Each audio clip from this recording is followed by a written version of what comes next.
Hey everyone, it is Tim with Bevan Farm, and today I'm going to attempt to fix this rattling door lock.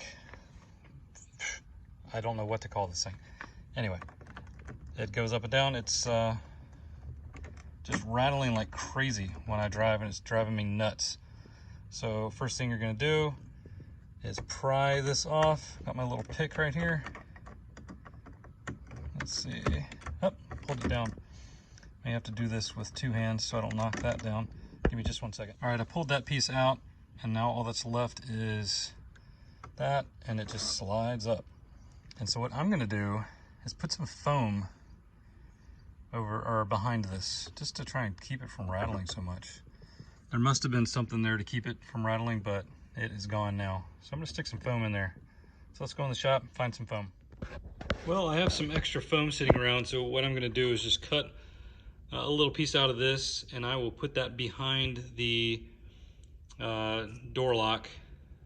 I don't know what you call that, the little part that slides up, and hopefully that will be enough to dampen the vibration. So I'm gonna cut that and we'll install it. Okay, I've got some foam, and what I'm gonna do is just try and stick it back there. See if I can get it there.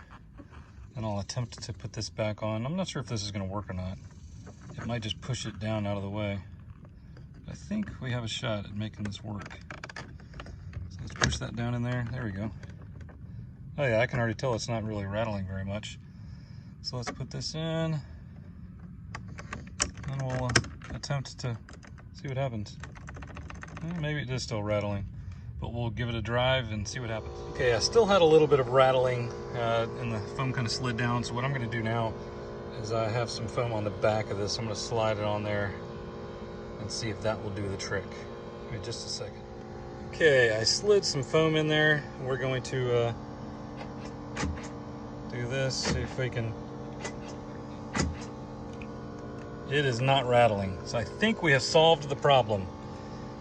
Hopefully, because it drives me crazy. I don't know about you, but on cars, when I hear plastic and stuff just squeaking, oh man, it drives me nuts. Anyway, hope this helps out some people.